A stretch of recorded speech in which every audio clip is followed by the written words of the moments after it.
levando a mensagem da cruz ao mundo. Esta é a Rede Som Life de televisão. Bem-vindo a um estudo na palavra, uma série de estudos bíblicos focalizados na cruz de Cristo.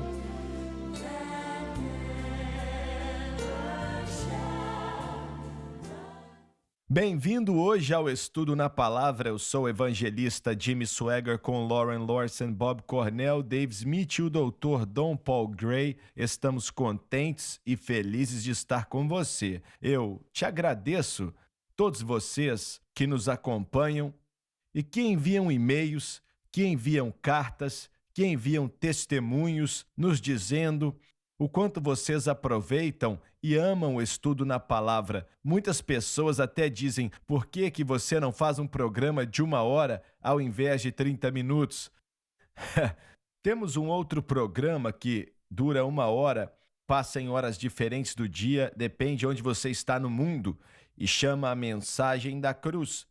E te encorajo a escutar aos dois, se você puder, se passar na hora que você pode assistir televisão, pois acho que vai te abençoar. Queria aumentar esse programa, mas agora estendemos o máximo que podemos. E tivemos até que cancelar uma das conferências, porque não deu para passar tudo, tentando gravar tudo, fazer a produção ao vivo e por aí vai. De qualquer maneira, é bom ter você como parte de nossa audiência. Quero que você saiba disso. E vamos começar com... É o capítulo 10 de Atos? Sim, senhor, capítulo 10. Então, e vou começar a ler no versículo 9, ainda que vamos começar a comentar no versículo 13, quando chegar no 13. Mas vamos começar a ler para recapitular aqui.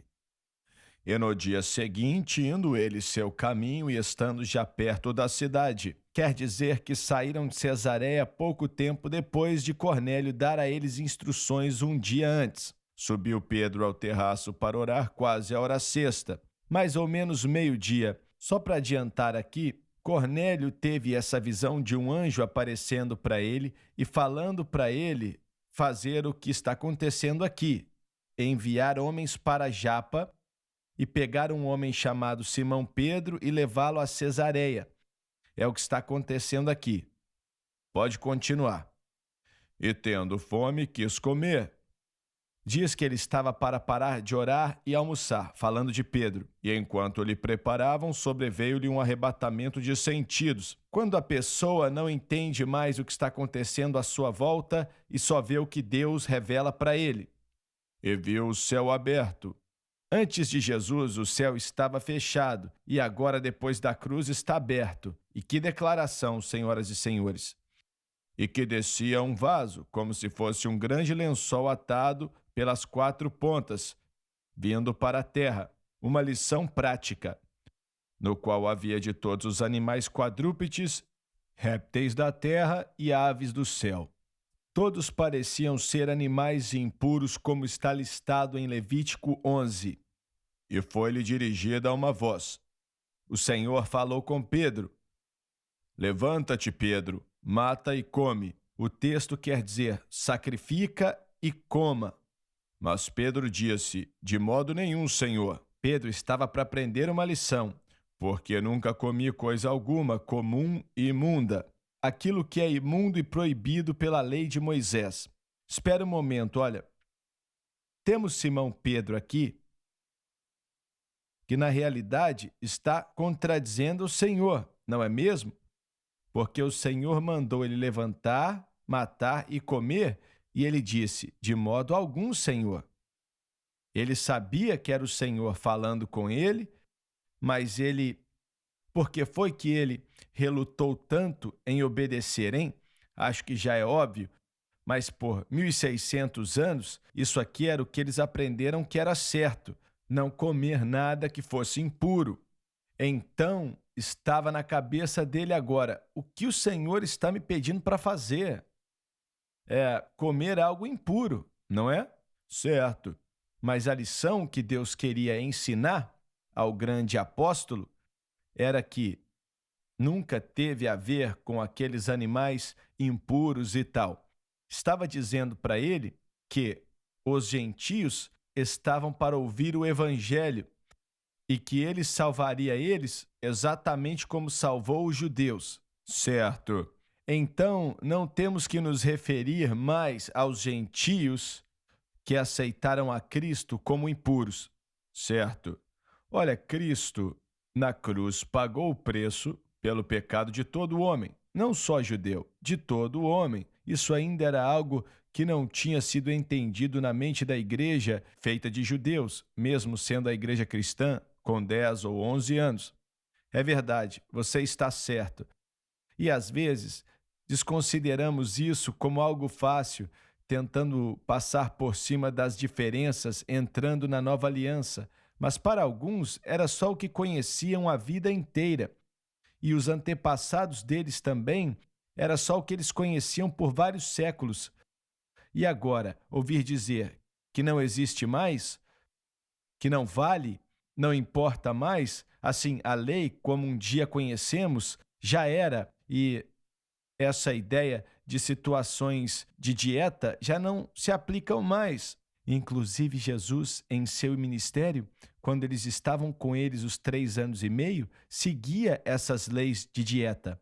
Ele, inclusive, o próprio Jesus não teria comido esses animais que Pedro viu nessa visão que teve. Então, Pedro também entendeu isso. Não era só o que aconteceu no Antigo Testamento, mas nem Cristo comeria esses animais.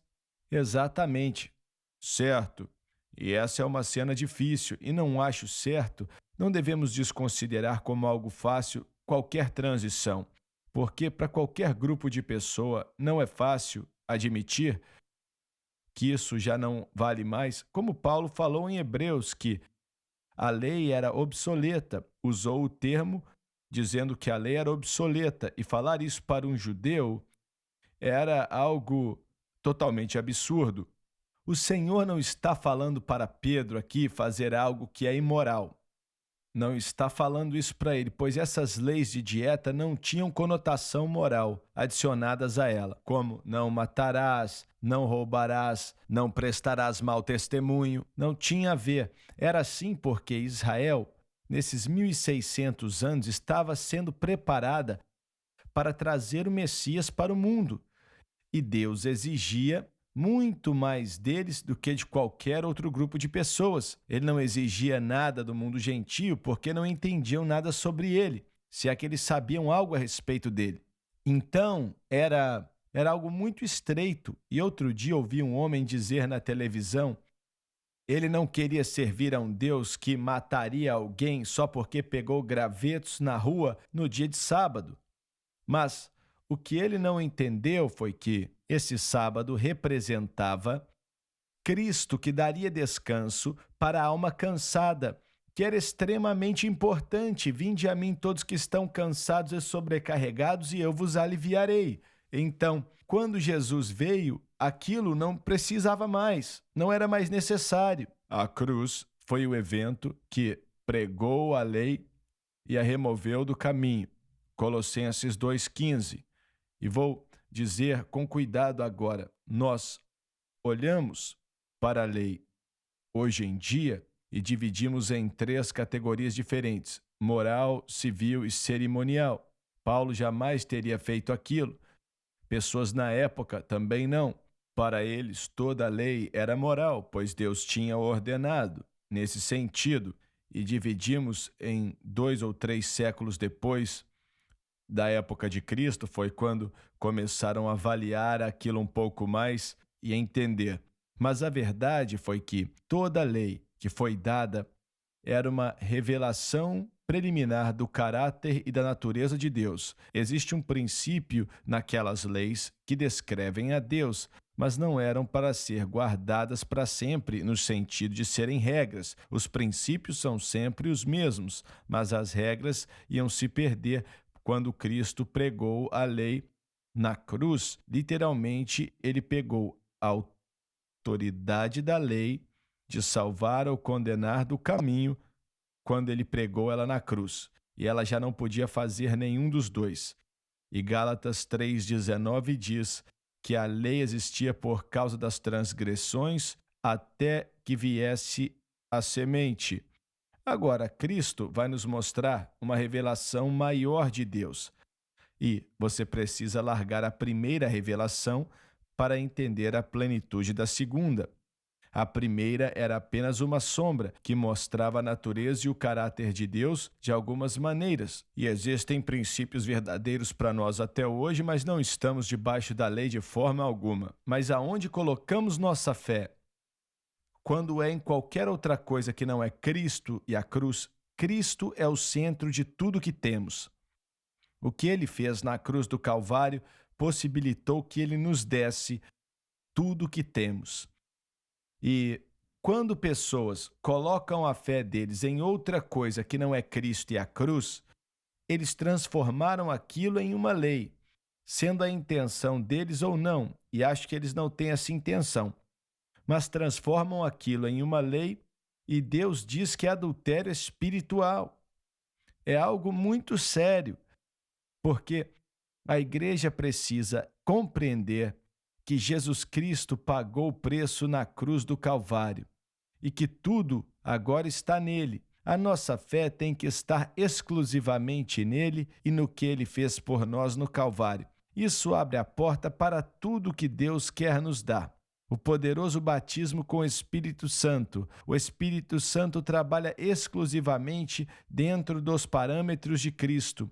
Vida eterna, salvação pelo sangue derramado, o nosso nome escrito no livro da vida do Cordeiro, bênçãos sem fim, tudo possibilitado pela cruz. É ali que deve estar a nossa fé.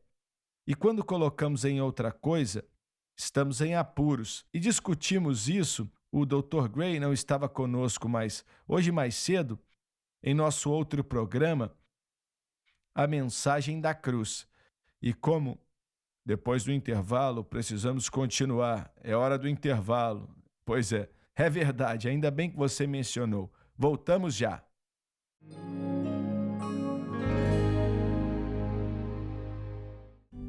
Todo crente deveria estudar a palavra de